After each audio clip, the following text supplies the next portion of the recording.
एक गांव में एक परिवार रहता था। उस परिवार में दो भाई रहते थे। उनके माता पिता का देहांत हो चुका था।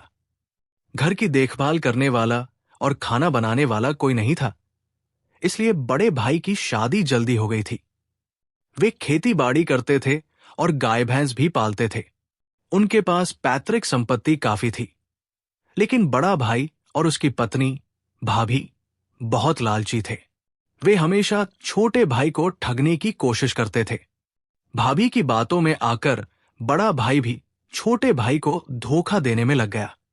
छोटा भाई बहुत ईमानदार, सीधा साधा और सरल स्वभाव का था। वो हमेशा बड़े भाई और भाभी का आदर करता था और सोच समझ कर ही बोलता था। बड़ा भाई और भाभी उसकी इस सादगी को उसकी कमजोरी समझते थे, लेकिन अंदर से वो बहुत चतुर था।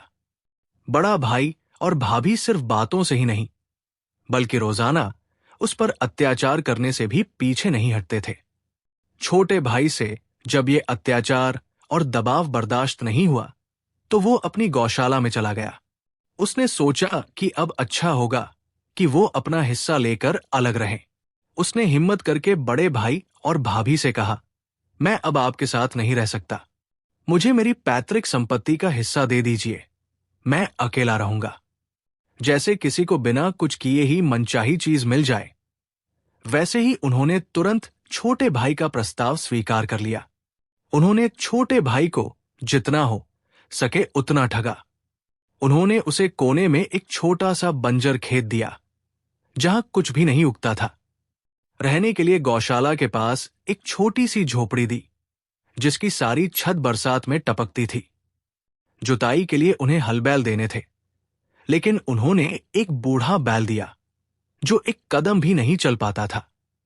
गाय बछड़े भी कुछ नहीं दिए। खाने पीने के लिए एक बोरा मक्का और बीज के लिए एक तुलाधार मक्का दिया। बड़े भाई और भाभी ने जो कुछ भी दिया, छोटे भाई ने उस पर कोई आपत्ति नहीं की। उसने सोचा कि सहन करना ही सबसे अच्छा उपाय है, और उसने अपने मन को समझाया।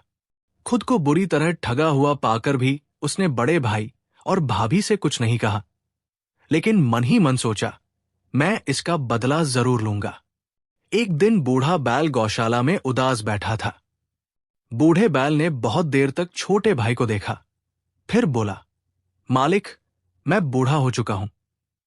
मैं कुछ नहीं कर सकता। मैं आपको एक उपाय बताता हूं, उसके बाद आप अमीर बन जाएंगे। बूढ़े बैल की बात सुनकर छोटे भाई के मन में आशा की किरण जागी, जैसे उसके जीवन में उजाला छा गया हो। उसके चेहरे पर कुछ चमक दिखाई दी। छोटे भाई ने बैल से कहा, क्या मैं भी गांव के सबसे अमीर जमींदार जैसा बन सकता हूं? बूढ़े बैल ने सिर हिलाया, कान हिलाए और फिर बोला, अगर आपने मेरी बात मानी तो आपके दिन जरूर फिर जाएंगे।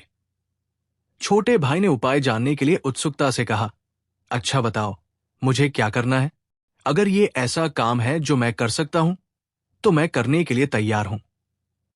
छोटा भाई बैल के पास गया और उसके सिर पर हाथ फेरा। तुम मेरे साथी हो, मेरे दोस्त हो। तुम्हारे अलावा मेरा और कौन है? छोटा भाई भावुक हो गया। बूढ़ा बैल बोला, अगर तुम मेरा कहा हुआ काम करने की प्रतिज्ञा करते हो, तभी मैं तुम्हें उपाय बताऊंगा। छोटे भाई ने बैल की बात सुनकर थोड़ी चिंता की और बैल को बार बार कहा, ठीक है, मैं प्रतिज्ञा करता हूं। मैं 3 बार प्रतिज्ञा करता हूं कि मैं वही करूंगा जो तुम कहोगे। तब बैल ने उसे कान में उपाय के बारे में बताया। छोटे भाई का चेहरा काला पड़ गया। वो कुछ बोल नहीं पाया और जमीन पर धम से बैठ गया। बैल बोला, तुम्हें कोई पाप नहीं लगेगा। मैंने अपनी इच्छा से कहा है, फिर तुमने प्रतिज्ञा भी की है। अगर तुम प्रतिज्ञा तोड़ोगे तो तुम्हें भयानक पाप लगेगा। छोटा भाई प्रतिज्ञा से डर गया। वो अच्छी तरह जानता था कि प्रतिज्ञा तोड़ना नहीं चाहिए। मन न होते हुए भी वो बूढ़े बैल को लेकर चल पड़ा। थोड़ी देर बाद वे गांव के सबसे अमीर जमींदार के मक्का के खेत में पहुंचे। खेत के बीच में पहुंचकर छोटे भाई ने सोचा, अब क्या करूं? बैल ने 8-10 मक्के खाए और दूर से ऐसा दिखाया जैसे उसने मक्का के पौधों को बहुत नुकसान पहुंचाया हो। बैल बोला, जल्दी करो, अगर किसी ने देखा तो काम बिगड़ जाएगा। छोटे भाई ने बैल को उसकी बताई जगह पर ले जाकर छोड़ दिया। बूढ़ा बैल तुरंत मर गया। उसने मुश्किल से बैल को 4 पैरों पर खड़ा किया और उसके मुंह में एक खड़ा मक्का ऐसे ठूंस दिया जैसे वो खा रहा हो। उसके बाद वो जल्दी से मक्का के खेत के ऊपर एक ऊंची पहाड़ी पर पहुंच गया। छोटा भाई वहां से जमींदार बाबा के बारे में चिल्लाया, मक्का, बैल खा गया, मक्का, बैल खा गया। हाथ में लाठी लेकर लालची जमींदार बाबा मक्का के खेत की ओर दौड़े। उन्होंने देखा कि बैल मक्का खा रहा था और मक्का के पौधे भी टूटे हुए थे। ये देखकर जमींदार बाबा अपना गुस्सा रोक नहीं पाए और हाथ की लाठी से जोर से बैल को मारा। बैल लुढ़क कर गिर पड़ा। जमींदार ने किसी के देखने के डर से इधर उधर देखा। बैल को गिरा हुआ देखकर उन्हें यकीन हो गया कि बैल मर गया है।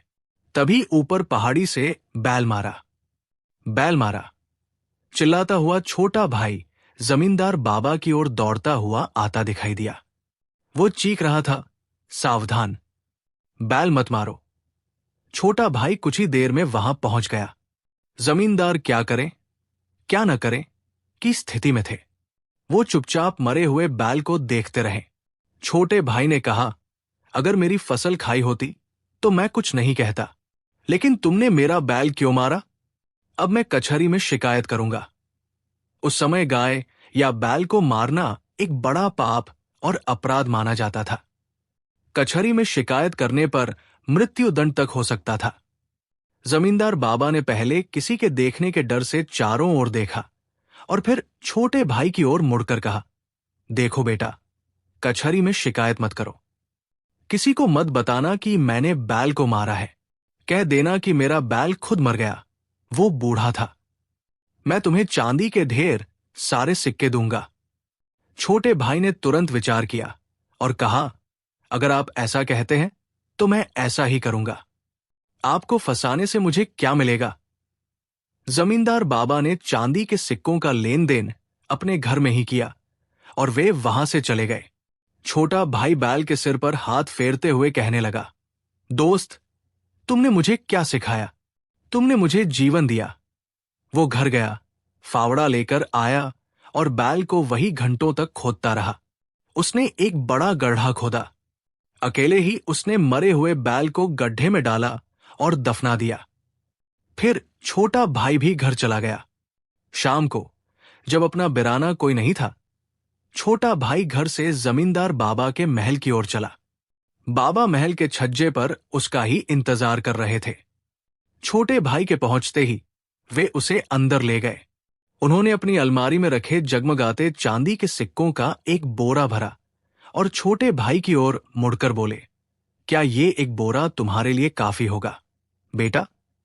छोटे भाई ने जल्दी से कहा, बाबा, मुझे इतना ही बहुत है। जमींदार बाबा ने बोरा उठाते हुए कहा, ठीक है, ले जाओ। अपने घर गृहस्थी को अच्छे से चलाना। चांदी के सिक्कों से भरा वो बोरा लेकर वो घर चला गया। एक ही दिन में उसने उस बूढ़े बैल की सलाह से इतनी बड़ी रकम कमा ली। उसने बोरा घर की अनाज कोठरी में रखा और वहीं सो गया। अगले दिन सुबह छोटा भाई बड़े भाई के पास गया। उसने बड़े भाई से एक तुलाधार मांगा। बड़ा भाई धूर्त था। उसने सोचा, ये भिखारी एक तुलाधार क्या करेगा? उसने सोचा और भाई को एक तुलाधार दिया, लेकिन तुलाधार के ढक्कन पर थोड़ा गोबर लगा दिया। छोटे भाई के वहां से तुलाधार लेकर चले जाने के बाद उसने अपनी पत्नी से कहा, छोटे भाई ने ऐसा क्या पैदा किया होगा जो वो तुलाधार लेने आया है? शायद मक्का या बाजरा जैसा कुछ होगा। शायद वो ये दिखाने आया है कि उसने भी कुछ कमाया है। उसने कहा। छोटा भाई तुलाधार लेकर सीधा घर गया। घर में घुसने के बाद उसने मुख्य दरवाजा बंद कर लिया। कोठरी के पास पहुंचकर उसने बोरे से चमकते हुए चांदी के सिक्के बिछी हुई चटाई पर गिरा दिए।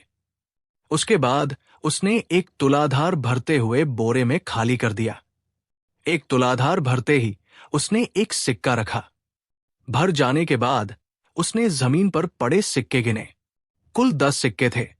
छोटा भाई 10 तुलाधार चांदी के सिक्के पाकर दंग रह गया। उसने बोरे का मुंह बांधा और उसे पुरानी जगह पर रख दिया। वो वहां से तुलाधार लेकर सीधे अपने भाई के पास आया। उसने तुलाधार बड़े भाई को दी। तुलाधार का काम छोटा था, उसने तुरंत ले लिया। छोटे भाई ने कहा, ये लो तुलाधार। बड़ा भाई अंदर चला गया तो छोटा भाई भी चला गया। छोटे भाई का बड़ा भाई और भाभी अंदर मिले। उन्होंने तुलाधार के ढक्कन पर देखा। गोबर पर चमकता हुआ चांदी का सिक्का चिपका हुआ था। उन्होंने ये देखकर लालच में लार टपकाई कि इतने से मक्के में चांदी का सिक्का कहां से आया। देखो, तुमने बहुत धन कमाया है, मैं उसे बहका कर सब कुछ निकलवाता हूं। हमें भी उसके कहे अनुसार पैसे कमाने चाहिए, बड़ा भाई अपनी पत्नी से कह रहा था। काफी दिनों से उसकी भाई से मुलाकात नहीं हुई थी। छोटा भाई भी अपने काम में व्यस्त था। एक सुबह अपना नित्य कर्म करने के बाद छोटा भाई बड़े भाई के घर निकला। लोभी और लालची बड़े भाई ने उसे खूब प्यार किया और कहा, इतने दिन तुझे देखा नहीं, देखकर लगा कि बीमार पड़ गया है। मैं तो तुझे देखने आ ही रहा था। छोटे भाई ने सिर हिलाकर कहा, नहीं, बीमार कहा। आजकल तो काम से फुर्सत नहीं मिलती, कभी बाजार, कभी कहीं। अच्छा, अंदर आ जाओ, तुमसे कुछ खास बात करनी है, बड़े भाई ने छोटे भाई से कहा। छोटे भाई ने मन ही मन सोचा, इन्हें तो कभी ऐसा अंदर आओ, बैठो नहीं कहा था। इनकी नीयत जरूर खराब है। नहीं, मैं यही बैठूंगा। छोटा भाई सीढ़ी पर बैठ गया। बड़ा भाई भी छोटे भाई के पास आकर बैठ गया और धीरे से पूछा, भाई, इतनी सी तुलाधार में चांदी के सिक्के कहां से लाए? तुम्हारे पास तो और भी चांदी के सिक्के हैं। छोटे भाई ने उसकी बात को हल्के में लिया और हंसकर बोला, मेरा बूढ़ा बैल गौशाला में देखा था ना, कितने दिन हो गए थे। मैंने उसे जमींदार गांव ले जाकर काट दिया। सभी को बैल का मांस महे में बेचा। उसी के पैसे हैं ये चांदी के सिक्के। इतना कहकर छोटा भाई हंस पड़ा। बड़े भाई और उसकी पत्नी ने भी